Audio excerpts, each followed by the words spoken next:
नमस्कार, आप सभी का स्वागत है।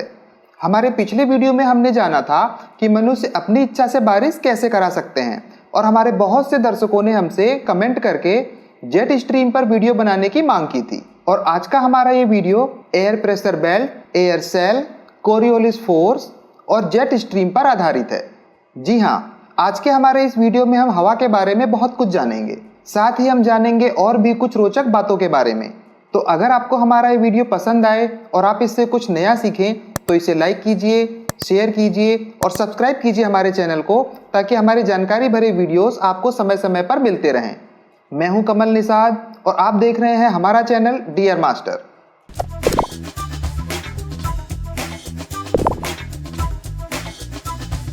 जेट स्ट्रीम को समझने के लिए पहले हमें एयर प्रेशर बेल्ट और एयर सेल को समझना होगा, साथ ही हमें कोरियोलिस फोर्स को भी जानना होगा। पहले हम एयर प्रेशर बेल्ट्स और सेल के बारे में जानेंगे, तो आइए स्क्रीन पर देखें। What are air pressure belts and cells? वायु दाब पेटियां और वायु परिसंचरण कोष क्या है?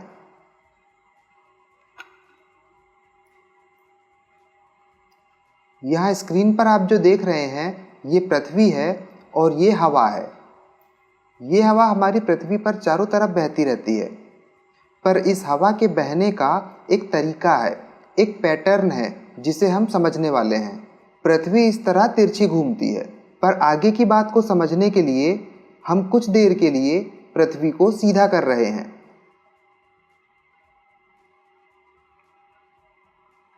जब सूरज की धूप पृथ्वी पर पड़ती है तो वो क्षेत्र सबसे ज़्यादा गर्म होता है जहाँ सूरज की किरणें सबसे ज़्यादा सीधी पड़ती हैं, और जहाँ सूरज की किरणें थोड़ी तिरछी पड़ती हैं वो हिस्सा थोड़ा कम गर्म होता है, और जहाँ सूरज की किरणें सबसे ज़्यादा तिरछी पड़ती हैं वो हिस्सा बहुत अधिक ठंडा होता है।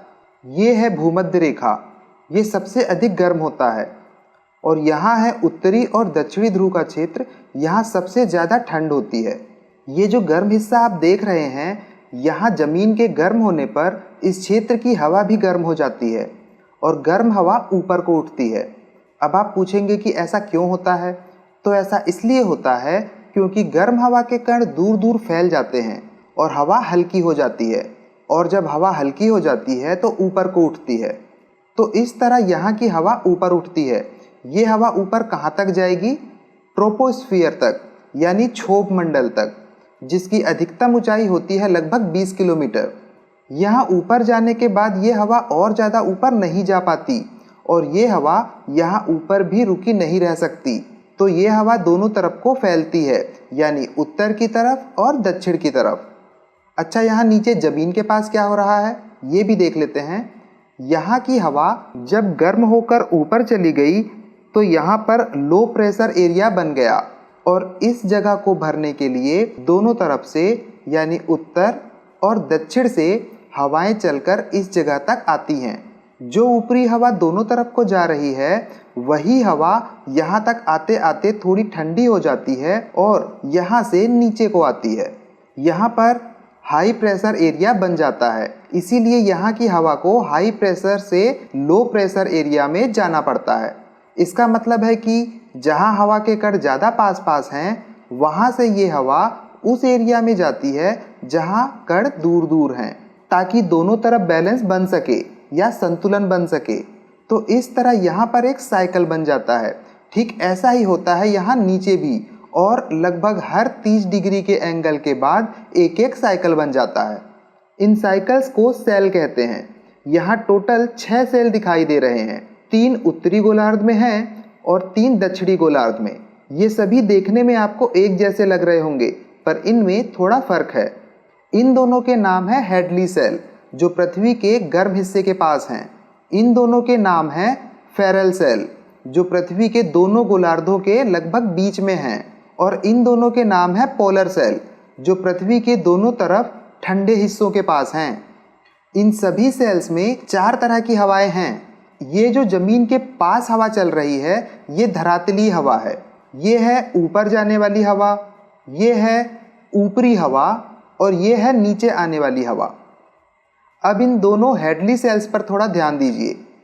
यहाँ से ये हवा बहुत ज़्यादा गर्म होकर ऊपर की तरफ जाती है, तो यहाँ ज़मीन पर जो धरातली हवा चलती है वो बहुत स्लो होती है, यानी यहाँ हवा बहुत धीमी चलती है। लगभग 5 डिग्री उत्तर और 5 डिग्री दक्षिण के बीच वाले इस हिस्से में धीमी हवा चलने के कारण इस क्षेत्र को शांत क्षेत्र कहा जाता है, जिसे इंग्लिश में डोल्ड्रम एरिया कहते हैं। अब ये हवा जब बहुत ज़्यादा गर्म होकर ऊपर जाती है तो इनमें नमी बहुत कम हो जाती है, यानी ये हवा ड्राई एयर बन जाती है। आगे बढ़कर ये हवा ठंडी होती है और 30 डिग्री के पास पहुंचकर ये नीचे ज़मीन की ओर आती है। तब भी ये हवा ड्राई एयर ही होती है, इसमें नमी बहुत कम होती है। इसीलिए जब ये हवा यहाँ इस ज़मीन से टकराती है तो दोनों तरफ लो प्रेशर एरियाज़ की तरफ बढ़ती है। तो यहाँ इस ज़मीन पर इस ड्राई एयर का ऐसा असर होता है कि यहाँ पर कम वर्षा वाला सूखा और रेतीला क्षेत्र बन जाता है। यहाँ हम इस नक्शे को देखें तो हमें इस बात का पता चलेगा।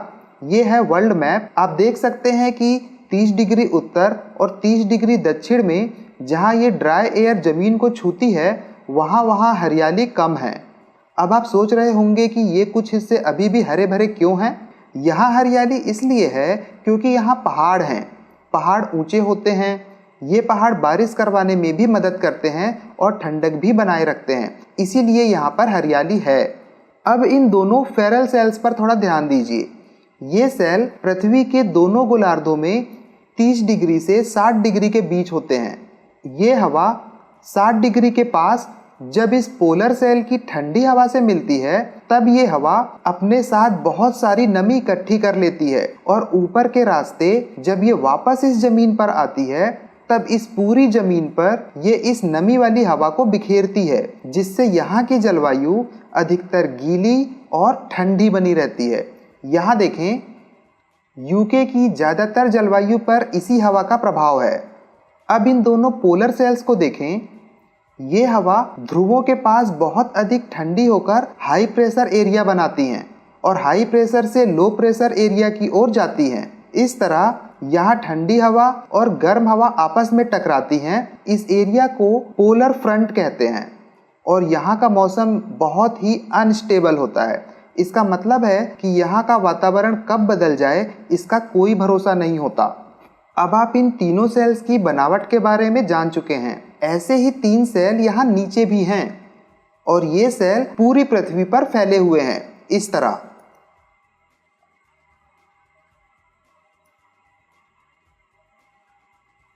पर ये हवाएं इतनी सीधी नहीं चलती जितनी यहाँ पर दिखाई दे रही हैं। पृथ्वी के घूमने से इन हवाओं पर एक फोर्स लगता है जिसे कोरियोलिस फोर्स कहते हैं। आइए अब हम इन हवाओं पर कोरियोलिस फोर्स से होने वाले असर के बारे में जानते हैं। इसे समझना बहुत ही आसान है। सिर्फ 2 पॉइंट में आप इसे समझ सकते हैं। पहला, इस उत्तरी गोलार्ध में जब कोई मुख्य हवा चलती है तो अपने राइट की तरफ मुड़ जाती है। दूसरा, इस दक्षिणी गोलार्ध में जब कोई मुख्य हवा चलती है तो अपने लेफ्ट की तरफ मुड़ जाती है। यही है कोरियोलिस फोर्स। इसे और अच्छे से समझने के लिए हम एक प्रयोग करेंगे। हम इस समय उत्तरी गोलार्ध में हैं। हमने इस तरह का एक बर्तन लिया। इस बर्तन के ठीक बीचों बीच एक होल करके हमने इसे उंगली से बंद कर लिया। अब हमने इस बर्तन में पानी भरा और इसमें थोड़ा सा काली मिर्च पाउडर या फिर चाय पत्ती छिड़क दिया, जिससे पानी का बहाव दिखाई दे सके। इसके बाद हम इस पानी को स्थिर करेंगे, यानी इसका हिलना डुलना बिल्कुल रोकेंगे। जब पानी पूरी तरह से रुक जाए तब हम धीरे से उंगली हटाएंगे और पानी को नीचे गिरने देंगे। पानी जब इस होल से होता हुआ नीचे गिरेगा तब यहाँ पर आपको एक घुमाव दिखाई देगा। यदि आप उत्तरी गोलार्ध में इस प्रयोग को कर रहे हैं तो यहाँ का घुमाव काउंटर क्लॉकवाइज दिखाई देगा, यानी पानी घड़ी की उल्टी दिशा में घूमेगा। यदि आप यही प्रयोग दक्षिणी गोलार्ध में करते हैं तब आपको पानी क्लॉकवाइज घूमता हुआ दिखाई देगा। यदि आप इस प्रयोग को अपने घर पर कर रहे हैं तो ध्यान रखें कि पानी को पूरी तरह रुकने के बाद ही आप नीचे का होल खोलें। जब हम इन दोनों वीडियोस को ध्यान से देखते हैं तो यहाँ इस पहले वाले वीडियो में पानी चारों ओर से आता है और सीधा नीचे जाने की बजाय पहले राइट को मुड़ता है, तब गोल घूमकर नीचे गिरता है। और इस दूसरे वीडियो में पानी चारों ओर से आता है, पर सीधा नीचे जाने की बजाय पहले लेफ्ट को मुड़ता है, तब गोल घूमकर नीचे जाता है। यही कोरियोलिस फोर्स का असर है। इस कोरियोलिस फोर्स की वजह से ही उत्तरी गोलार्ध में आने वाले तूफान यानी हरिकेन काउंटर क्लॉकवाइज घूमते हैं और दक्षिणी गोलार्ध में आने वाले चक्रवात यानी साइक्लोन क्लॉकवाइज घूमते हैं। ये घूमते हैं घड़ी की उल्टी दिशा में और ये घूमते हैं घड़ी की दिशा में। तो यही है कोरियोलिस फोर्स। और अब हम जानेंगे कि कोरियोलिस फोर्स का इन हवाओं पर क्या असर पड़ता है। नियम के अनुसार ये जो उत्तरी गोलार्ध में बहने वाली हवा है, इस हेडली सेल में ये जो नीचे जमीन के पास वाली हवा है, इसका राइट इस तरफ है, तो ये हवा मुड़ जाएगी अपने राइट की तरफ। और नियम के अनुसार दक्षिणी गोलार्ध में चलने वाली इस हवा में जो धरातली हवा है यानी ये जो नीचे वाली हवा है, इसका लेफ्ट है इस तरफ को, इसीलिए ये लेफ्ट में मुड़ जाएगी। ध्यान रखें कि उत्तरी गोलार्ध में चलने वाली हवा राइट में मुड़ती है और दक्षिणी गोलार्ध में चलने वाली हवा अपने लेफ्ट की ओर मुड़ती है। तो ये हवाएं मुड़ जाएंगी इस तरह।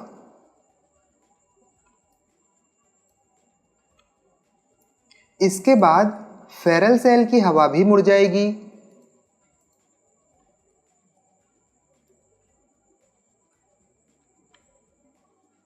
तो इस तरह फेरल सेल की हवा भी अपने राइट और लेफ्ट की तरफ मुड़ जाएगी।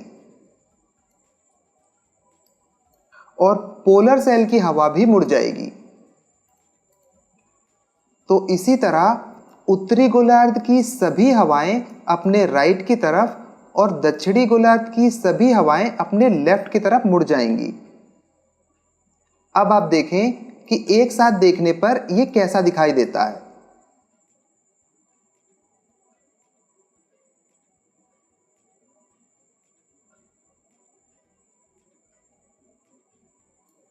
यहाँ ये हवाएं जो जमीन के पास चल रही हैं, इनके अलग अलग नाम हैं। इसे कहते हैं नॉर्थ ईस्टर्ली ट्रेड विंड्स, यानी उत्तर पूर्व से आने वाली व्यापारिक पवनें। ये हैं साउथ ईस्टर्ली ट्रेड विंड्स, यानी दक्षिण पूर्व से आने वाली व्यापारिक पवनें। ये हैं वेस्टर्लीज, यानी पछुआ हवाएं। ये हैं पोलर ईस्टर्लीज, यानी ध्रुवों से आने वाली पूर्वा हवाएं। ये है डोल्ड्रम एरिया, यानी शांत क्षेत्र। ये है हॉर्स लैटिट्यूड, यानी अश्व अक्षांश या घोड़े वाला अक्षांश। अब इस क्षेत्र को ऐसा नाम क्यों दिया गया, इससे जुड़ी एक कहानी है। आप तो जानते ही हैं कि इस बेल्ट पर हवाएं ऊपर से नीचे की ओर आती हैं और इस बीच वाले हिस्से में यहाँ पर धरातली हवा बहुत धीमी चलती है। तो इस तरह इस बेल्ट पर हवाएं ऊपर से नीचे की ओर आती हैं और इस बीच वाले हिस्से में धरातली हवा बहुत धीमी चलती है। तो बहुत समय पहले कुछ समुद्री नाविक बड़े बड़े जहाज़ों में अपने साथ बहुत सारे घोड़ों को रखकर एक देश से दूसरे देश में ले जा रहे थे। तब गलती से उनके जहाज इस शांत क्षेत्र में आ गए जहां हवाएं बहुत धीमी चलती हैं। उस समय लोग इस जगह के बारे में नहीं जानते थे। उस समय इस तरह के जहाज़ों को चलाने के लिए हवा की ज़रूरत पड़ती थी। जहाज़ों पर इस तरह बड़े बड़े पाल होते थे। उस समय जब वे इस क्षेत्र में फंस गए तो हवा बहुत धीमी होने की वजह से उनके जहाज इतने धीरे धीरे चलने लगे कि कुछ सप्ताह बीत जाने के बाद भी वे इस क्षेत्र से बाहर नहीं निकल पाए। इतने दिनों में उनके पीने का पानी खत्म होने लगा, क्योंकि उन्हें अपने साथ साथ घोड़ों को भी पानी पिलाना पड़ता था। और जब पीने का पानी कम पड़ने लगा तो उन नाविकों ने पानी को बचाने के लिए घोड़ों को समुद्र में फेंकना शुरू कर दिया। इससे पीने के पानी की बचत भी हुई और जहाज से वजन भी थोड़ा कम हो गया। फिर कुछ दिन के बाद उनके जहाज इस शांत क्षेत्र से बाहर निकल गए और तेज हवा वाले क्षेत्र में पहुंच गए, जिससे वो तेजी से आगे बढ़कर अपने अपने गंतव्य पर चले गए और नाविकों ने वहां सबको इस घटना के बारे में बताया।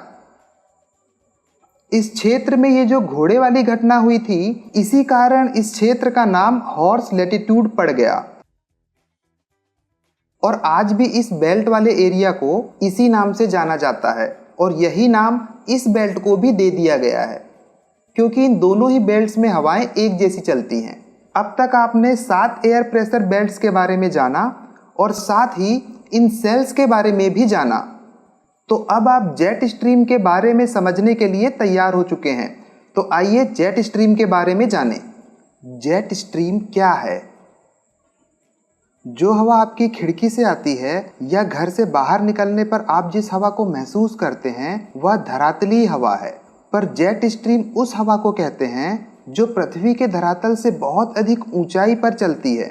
यहाँ क्षोभ मंडल की ऊपरी परत और समताप मंडल की निचली परत के पास यहाँ बीच में, यहाँ ये हेडली सेल की ऊपरी हवाएं गर्म स्थान से आ रही हैं और ये फेरल सेल की ऊपरी हवा इस ठंडे क्षेत्र से आ रही है। तो जेट स्ट्रीम यहाँ उत्पन्न होती है जहाँ गर्म हवा और ठंडी हवा आपस में एक दूसरे के पास आती हैं। ऐसे ही ठंडी और गर्म हवाएं यहाँ भी एक दूसरे के पास आती हैं, मतलब इन दोनों हवाओं के तापमान में बहुत फर्क है, इसीलिए जेट स्ट्रीम यहाँ भी उत्पन्न होती है। और ऐसा ही होता है यहाँ और यहाँ पर भी। यहाँ पर इन दोनों हेडली सेल से जो हवाएं ऊपर को आ रही हैं, इन दोनों का तापमान एक सा ही है, इसीलिए कोई मुख्य जेट स्ट्रीम यहाँ पर उत्पन्न नहीं होती और तापमान अलग अलग होने की वजह से इन जगहों पर जेट स्ट्रीम पैदा होती है। ये हवाएं पश्चिम से पूर्व की ओर चलती हैं लहरदार रूप में, इस तरह।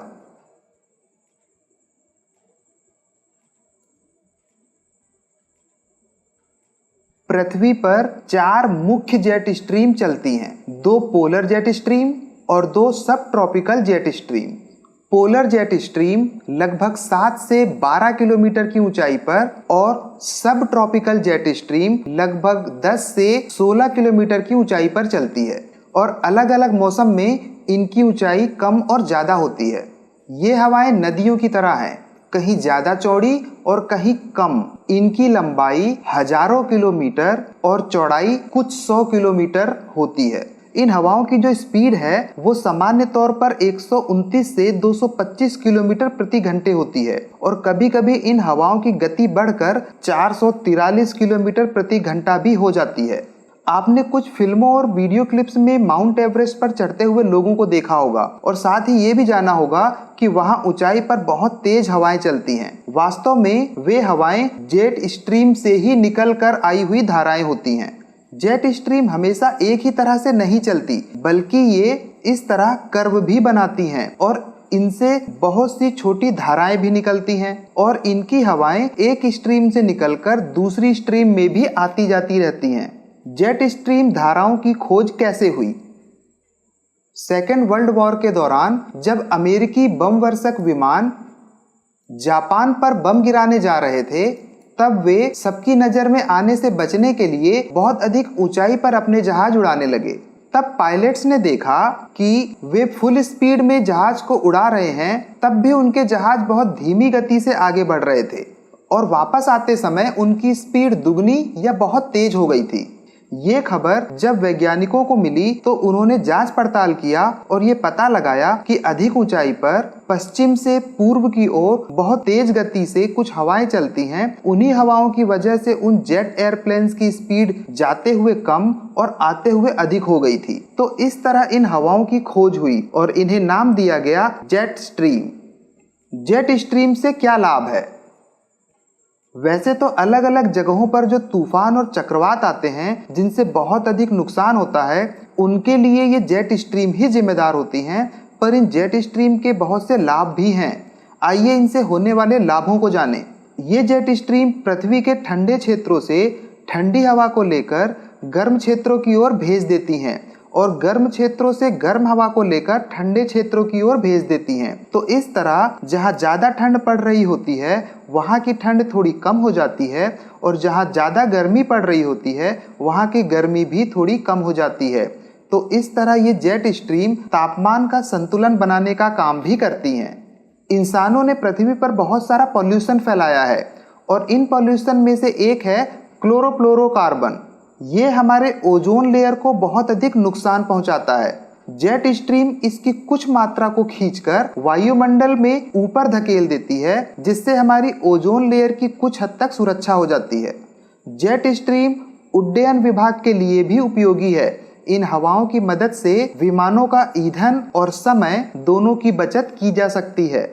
पूरी पृथ्वी पर यदि देखा जाए तो जेट स्ट्रीम के 4 मुख्य प्रकार हैं, परंतु भारत में इन जेट स्ट्रीम की 2 धाराएं ही प्रमुख हैं, पश्चिमी जेट स्ट्रीम और पूर्वी जेट स्ट्रीम, और ये दोनों ही धाराएं भारत के लिए बहुत फायदेमंद होती हैं। पहला, पश्चिमी जेट स्ट्रीम। ये 20 से 35 डिग्री पर स्थायी रूप से चलती है। इसका मतलब है कि ये पूरे साल चलती रहती है। ये पश्चिमोत्तर भारत से दक्षिण पूर्व भारत की ओर चलती है। आपने अक्सर उत्तर भारत में ठंड के मौसम में होने वाली बारिश के बारे में सुना होगा या देखा भी होगा। इसी ठंड और बर्फ के कारण यहाँ पर्यटन भरपूर होता है। ज्यादातर लोग हिमाचल, कश्मीर, उत्तराखंड आदि क्षेत्रों में बर्फबारी होने का इंतजार करते हैं, और बर्फबारी होते ही यहाँ पर्यटन बहुत अधिक बढ़ जाता है। तो इस तरह जेट स्ट्रीम से वेस्टर्न डिस्टरबेंस पैदा होता है, और वेस्टर्न डिस्टरबेंस से हमारे उत्तर भारत को पर्यटन का लाभ मिलता है। ये सर्दियों वाली बारिश रबी की फसल के लिए बहुत अधिक फायदेमंद होती है। रबी की फसल का मतलब है सर्दियों में उगाई जाने वाली फसलें, जिनमें गेहूं एक मुख्य फसल है। ठंड में होने वाली इस बारिश के लिए यही जेट स्ट्रीम जिम्मेदार होती है। दूसरा, पूर्वी जेट स्ट्रीम। ये 8 से 35 डिग्री पर अस्थायी रूप से चलती है। इसका मतलब है कि जेट स्ट्रीम की ये धारा पूरे साल नहीं रहती, और इस जेट स्ट्रीम का असर जुलाई, अगस्त और सितंबर के महीने में मुख्य रूप से होता है। ये दक्षिण पूर्व से पश्चिमोत्तर भारत की ओर चलती है, और भारत में मानसून को लाने में मुख्य भूमिका निभाती है, और भारत में होने वाली लगभग 74% बारिश के लिए यही जेट स्ट्रीम जिम्मेदार होती है। और इनसे होने वाली वर्षा खरीफ की फसलों यानी गर्मी में जून जुलाई में उगाई जाने वाली फसलों के लिए बहुत अधिक फायदेमंद होती है, जिनमें मुख्य फसल है चावल यानी धान। ये जेट स्ट्रीम हवाएं हिमालय के ऊपरी हिस्से में बारिश और बर्फबारी भी कराती हैं, और इसी बर्फ के कारण हिमालय से निकलने वाली उत्तर भारत की अधिकांश नदियों में सदाबहार पानी बना रहता है। तो इस तरह जेट स्ट्रीम के कई लाभ हैं। अब आगे जानते हैं जेट स्ट्रीम से होने वाले नुकसान के बारे में। सारी पृथ्वी पर जो तूफान और चक्रवात आते हैं, जिनसे कई बार बहुत अधिक जान माल का नुकसान होता है, उन तूफानों और चक्रवातों के लिए जेट स्ट्रीम ही जिम्मेदार होती है। जब हवाई जहाज को जेट स्ट्रीम की विपरीत दिशा में उड़ान भरनी होती है, तब पायलट को इन जेट स्ट्रीम से बचकर जहाज उड़ाना पड़ता है। यदि पायलट इस जेट स्ट्रीम के अंदर आकर विपरीत दिशा में जहाज उड़ाएं तो ये बहुत अधिक खतरनाक हो सकता है। इसीलिए इन जेट स्ट्रीम के ऊपर या नीचे जहाज उड़ाना सुरक्षित होता है। यदि जेट स्ट्रीम और वेस्टर्न डिस्टरबेंस के प्रभाव से ज्यादा बारिश हो जाए तो फसलों को नुकसान होता है, और ज्यादा वर्षा से भूस्खलन, हिमस्खलन और बाढ़ आदि की समस्या उत्पन्न हो जाती है। गंगा यमुना नदियों के मैदानी क्षेत्रों में घना कोहरा यानी धुंध छा जाती है, जो कई दिनों तक बनी रहती है, और यात्रा से लेकर कई अन्य जरूरी कामों में रुकावट का सामना करना पड़ता है। तो आज के हमारे इस वीडियो में हमने air pressure belts, air cell, Coriolis force और जेट स्ट्रीम के बारे में जाना, और हमें उम्मीद है कि आपको हमारा ये वीडियो और इसमें दी गई जानकारी जरूर पसंद आई होगी, और हमारे इन मोशन ग्राफिक्स और 3D मॉडल से आपने आज बहुत कुछ सीखा और जाना होगा। तो अगर आपको हमारा ये वीडियो सच में पसंद आया और आपने इससे कुछ नया सीखा तो इसे लाइक कीजिए, और इस वीडियो को शेयर कीजिए अपने उन सभी खास लोगों को जिन्हें आप ये जानकारी देना चाहते हैं, और साथ ही सब्सक्राइब कीजिए हमारे चैनल को और बेल आइकन को दबाइए ताकि हमारे जानकारी भरे वीडियोस आपको समय समय पर मिलते रहें। और हमें कमेंट कीजिए यदि आप हमसे कुछ पूछना चाहते हैं। आप हमसे सोशल मीडियाज पर भी जुड़ सकते हैं। तो और भी जानकारी भरे वीडियोस के लिए देखते रहिए हमारा चैनल। फिर मिलेंगे अगले वीडियो में।